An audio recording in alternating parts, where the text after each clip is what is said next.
Yes, I'm called Alom Lazarus. Uh, I am a young farmer, and I also had this ambitions of starting turkey farming. And why I chose turkey rearing over like chicken is because when you look at turkeys, they give you a high yield in terms of eggs, in terms of meat, and when a turkey is mature enough, you can sell it and it can give you income. So, and also the other thing that I looked at is we find that the turkey is very simple to rear uh, compared to a hen. Though sometimes like bringing it from a young age, it is very difficult, but after some time, it is very simple to rear a turkey.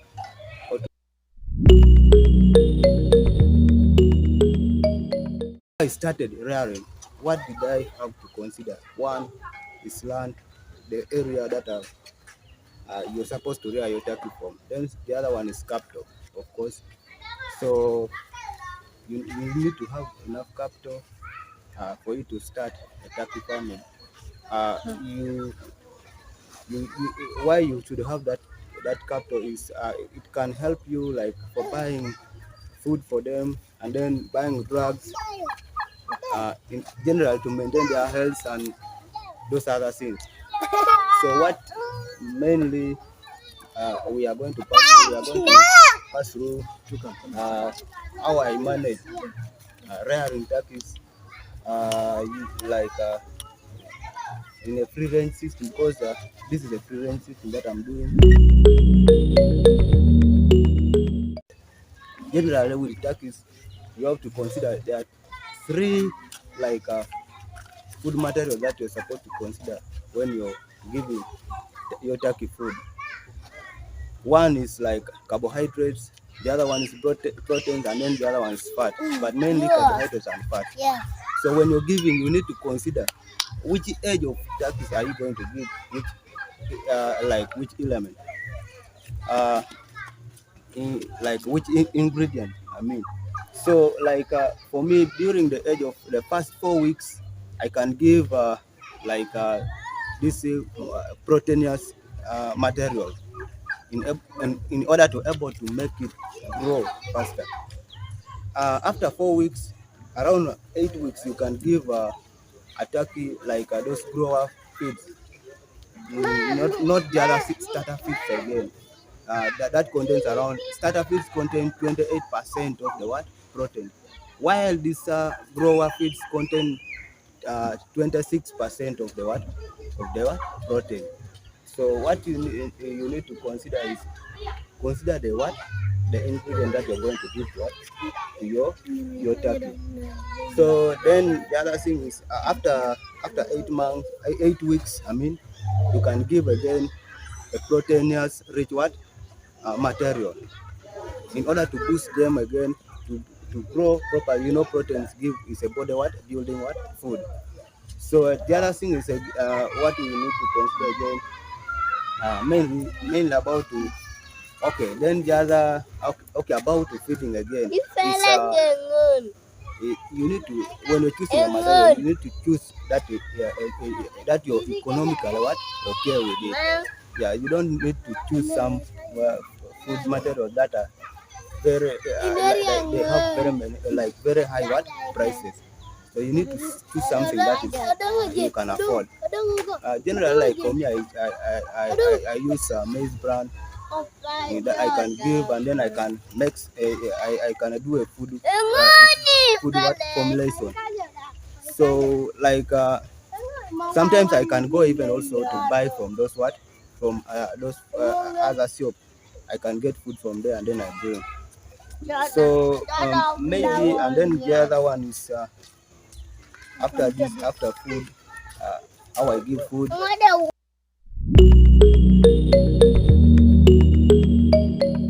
Maybe we can talk about again disease management in the farm. Disease management is one of the things that is so important that you need to consider. You need to know how is your turkey before you bring it out from his house. One, what you need to know is very early in the morning, the turkey is very active. If the turkey is very okay and not is not sick, you will find that it will be very active in the morning. Now, when you find your turkey when it's not active, you will find that that turkey might be sick. You understand? So mainly that is the. So then the other thing is there are like other diseases that affect the turkey. Let's say, okay, maybe to tell you there are very many diseases that can affect a turkey. One is coccidiosis, the other one is CRD, then we have Newcastle, we have E. coli, then we have intestinal worms. So, like signs of like a sick turkey, one, you have ruffled hair or feathers, then you have a brown comb, then you have maybe like you have like inactivity. You find that your turkey is not able to like it's not okay generally. And then the other thing is you find that the turkey is always moving alone. That turkey is sick. You need to handle that one also critically. uh maybe let's say let's go these diseases one by one. Let's start with CRD, that is chronic respiratory disease. That one is a disease that is caused by some bacteria called Mycoplasma calcium. So that disease, you can, it's a disease that is really can affect your turkey. One of the signs that a turkey that is suffering from what? From this like this is CRD. One sign is sneezing, then nasal discharge, and then you will have like stunted growth and many others. So when your turkey is sick with CRD, what you need to know is the first thing that you need to understand. Actually, any other disease that you notice from the turkey, one, what you need to know is first isolate that turkey from others, and then after isolating, you can now start treating that turkey according to the disease that you have noted.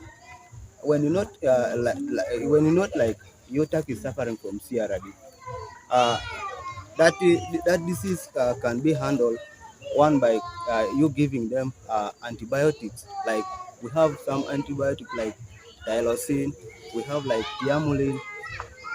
Those those uh, those uh, those antibiotics can help very well. But also, what you need to know with CRD is is one of the diseases that you cannot eradicate in the farm. We just do suppress it, but we don't what eradicate it in the farm.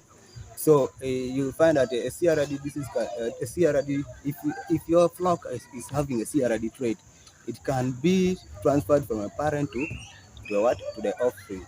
So what you need to do is we just suppress it. And of course, in the farm, what you need to know is prevention is better than what is better than cure sometimes. So though we have this antibiotic, but try as much as possible for you to prevent it. Your turkey from getting being attacked by what by this diseases. You can do by isolation. You can talk about like sanitation. How is their house? How is the like sanitation?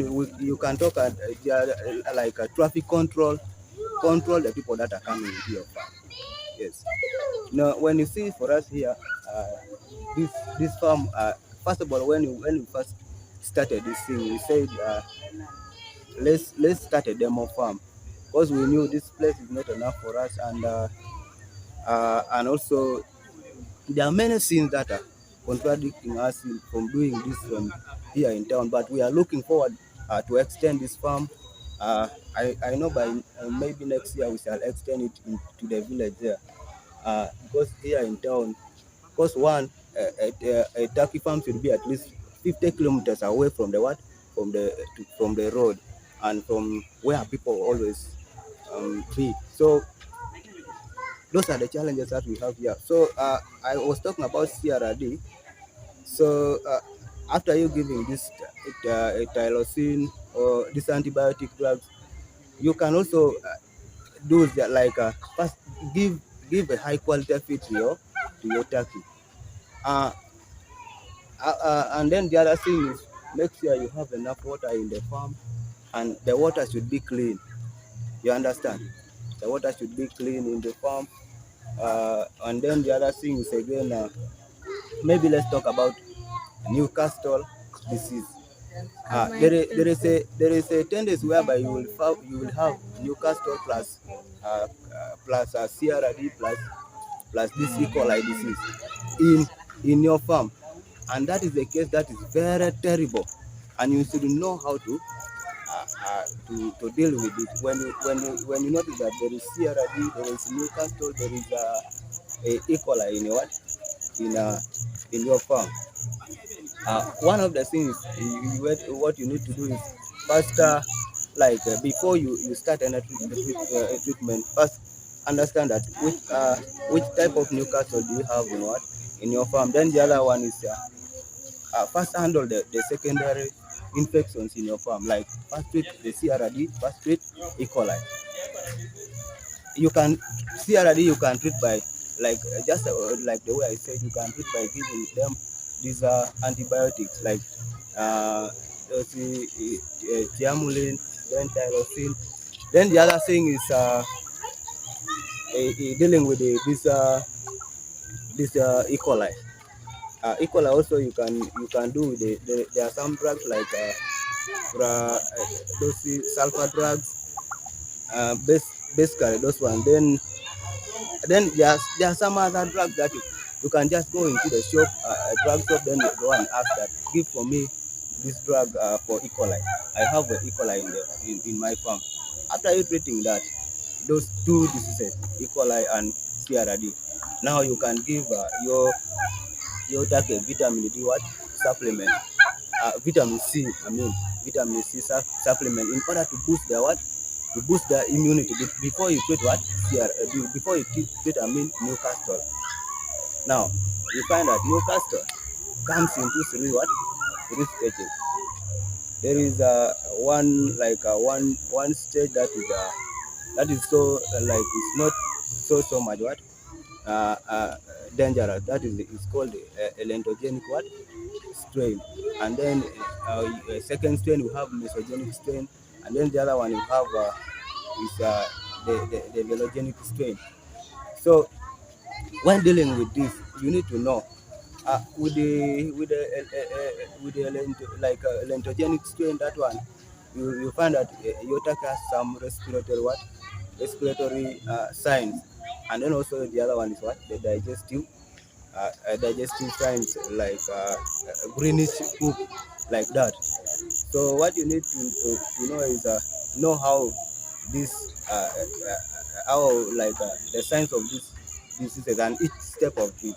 When you notice it, you will be able to to mainly handle it in your farm. Then we talked about the mesogenic. That one is less. It's less Actually, that one is more It's more dangerous than the lentogenic strain. So that one is more dangerous. And then the other one, the one we call this velogenic strain, that one is more dangerous than the two.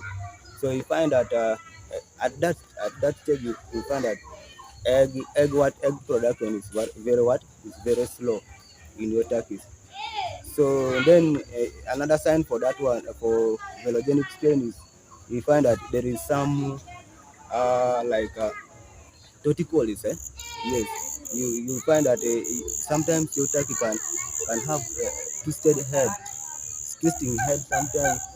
That is some when it's very dangerous. That one will happen, and definitely can kill your turkey. And when it reaches to that scale, it can kill like 20% of your birds in your farm. So we have talked about CRD, we have talked about we have talked about let's talk about coccidiosis now. Coccidiosis is one of again another dangerous disease in your farm, and coccidiosis is caused by some protozoan parasite, and this parasite is also dangerous. If you don't take it seriously, it will kill the turkey. So how you handle it also matters a lot. There are also another around 4 to 5 stages of coccidiosis. But though there are around like 9 of them, but the ones that are so prevalent are the 5. We have 5 stages of it. We have Emeria maxima that one affects the small intestine. We have Emeria brunetti also affects the small intestine. We have Emeria necatrix also that one affects the small intestine.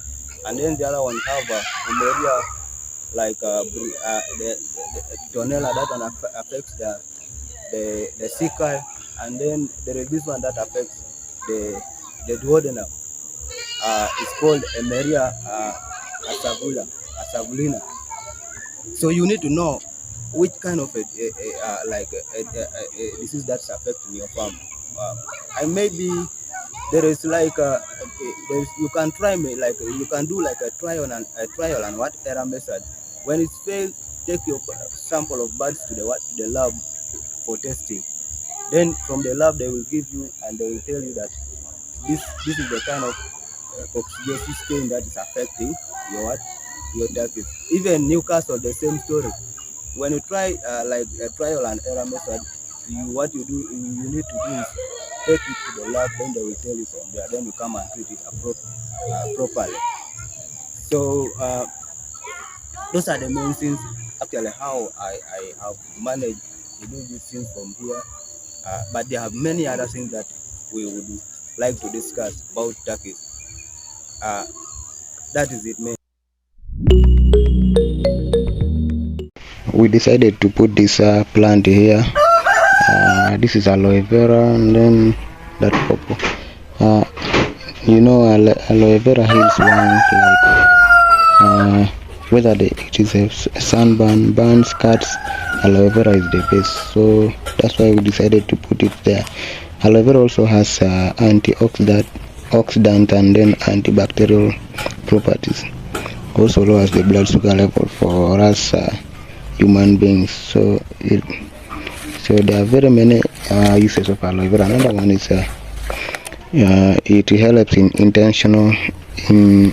intestinal problems. It has a bioactive compound that helps a lot. So there are very many uses of aloe vera. It is good for you to have them in your farm. And then you can give your turkey also some vegetables that contain, of course, vitamin C, multivitamin C that can help in reduces stress, is anti-stress. So one of the sources of vitamin C is lemon, oranges, tomatoes, vegetables like cabbage. Then of course you can, when treating a young turkey, a sick turkey, you can give a ripe banana. Then of course also eucalyptus leaves, they are also good, though we don't have those ones here, but we also bring them here once in a while. It is high in antioxidant, and also may act as it promotes relaxation in your bird.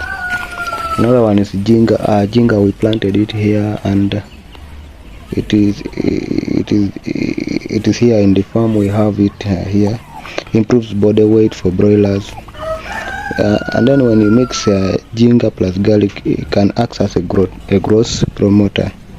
Garlic also plus other leaves can be used for deworming your birds. So we also do them once in a while. Yeah. And then of course many other plants should be in your compound. They help a lot. And then you can have, you see like this one, they also like flying on trees, so you should also be having trees on your compound for them to relax on it. Only that can reduce stress in them, and your birds will be healthier. Yeah.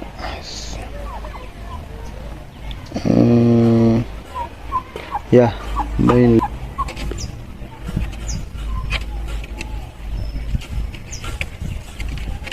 Disadvantages of turkeys, one is they need a lot of space. Now everything concerning a turkey is bigger. They are bigger birds, so they need more space. Unlike chicken, turkeys need more room, a large shed.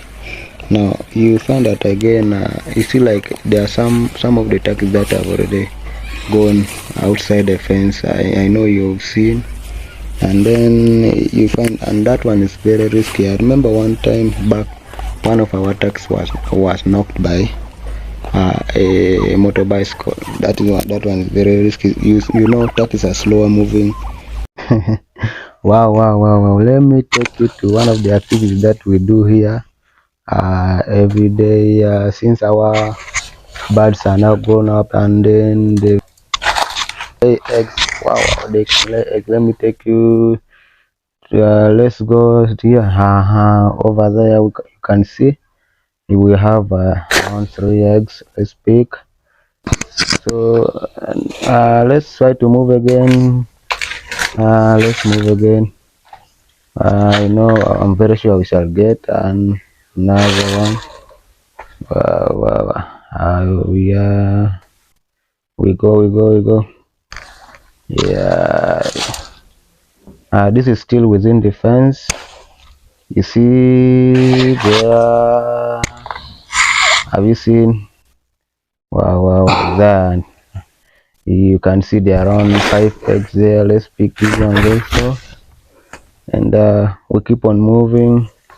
Now, one of the things that I told you that that can reduce the egg production is if you have a Sierra, I mean a Newcastle disease in your farm. Yeah, it can lead to a reduction in egg production in your farm.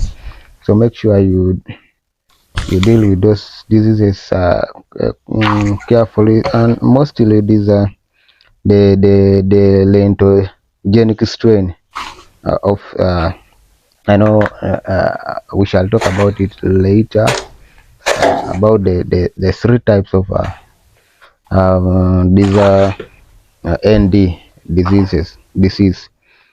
Because they are divided into 3, we have a lentogenic strain, which of course the least violent one, then mesogenic strain, then velogenic. Let's first move around. We shall come back and we talk more. You see over there we have 4 eggs again. These ones also 4 eggs.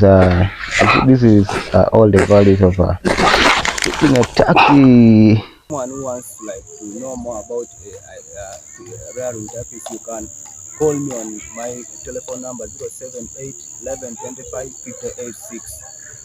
You can call me, then we shall discuss more. Or you can visit this small farm. I call it a demo farm because it's just for the. Initially I said it's a demonstration farm, but what I'm seeing right now, it's really wonderful, and I'm looking forward to extend it, and it will happen in some years, and maybe next year or something.